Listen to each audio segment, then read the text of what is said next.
Iran ಕದನ ವಿರಾಮದ ಪ್ರಸ್ತಾಪಗಳನ್ನು ತಿರಸ್ಕರಿಸಿದೆಯಂತೆ. ಕದನ ವಿರಾಮಕ್ಕೆ ಇದು ಸೂಕ್ತ ಸಮಯ ಅಲ್ಲ, ರಕ್ತಕ್ಕೆ ರಕ್ತದಿಂದ ಉತ್ತರ ಕೊಡ್ತೀವಿ ಅಂತ ಇರಾನ್ ಹೇಳ್ತಾ ಇದೆಯಂತೆ.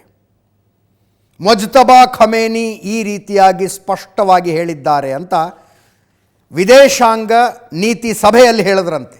ಮುಜ್ತಬಾ ಬದುಕಿದಾರೋ ಬದುಕಿಲ್ಲವೋ, ಬದುಕಿದ್ದರೂ ಮಾತನಾಡುವ ಸ್ಥಿತಿಯಲ್ಲಿದ್ದಾರೋ ಇಲ್ಲವೋ ಅನ್ನುವ ಚರ್ಚೆಗಳ ಮಧ್ಯದಲ್ಲಿ ಮುಜ್ತಬಾ ಸಭೆಯಲ್ಲಿದ್ದ ಸೇನಾಧಿಕಾರಿಯೊಬ್ಬರು ಮಾಧ್ಯಮಕ್ಕೆ ಹೇಳಿಕೆ ಕೊಟ್ಟಿದ್ದಾರೆ. ಮುಜ್ತಬಾ ನಮ್ಮ ಹತ್ರ ಹೇಳಿದ್ರು ಯಾವ ಕಾರಣಕ್ಕೂ ಕದನ ವಿರಾಮ ಬೇಡ ಅಂತ. ಆ ಸಭೆಯಲ್ಲಿ ನಾನು ಭಾಗವಹಿಸಿದ್ದೆ.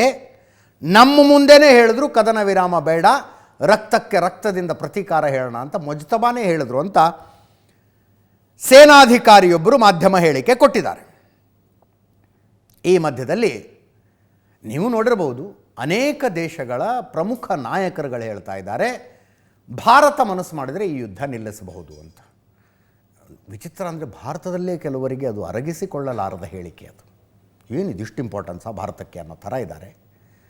ಅನೇಕ ಹೇಳಿಕೆಗಳಿದ್ದಾವೆ, ಒಂದು 8-10 ತೋರಿಸಬಲ್ಲೆ ನಾನು. ಬೇರೆ ಬೇರೆ ದೇಶಗಳ ಪ್ರಮುಖರು ಕೆಲವರು ಹೇಳ್ತಾರೆ ಭಾರತದ ಕಡೆಯಿಂದ ಒಂದು ಫೋನ್ ಕಾಲ್ ಬಂದರೂ ಯುದ್ಧ ನಿಲ್ಲಬಹುದು ಅಂತ. ಅವರು ಭಾರತವನ್ನು ಹೇಗೆ ನೋಡ್ತಾ ಇದ್ದಾರೆ ಅನ್ನೋದು ಹೇಳ್ತಾ ಇದ್ದೀನಿ ನಾನು. ಭಾರತ ಉಳಿದಿದ್ದೇನೇ ಇರಲಿ. ಈಗ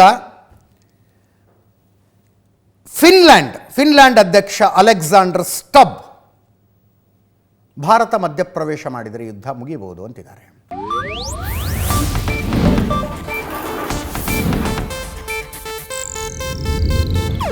ಇದು ಏಷ್ಯಾನೆಟ್ ನ್ಯೂಸ್ ನೆಟ್ವರ್ಕ್ ಪ್ರಸ್ತುತಿ.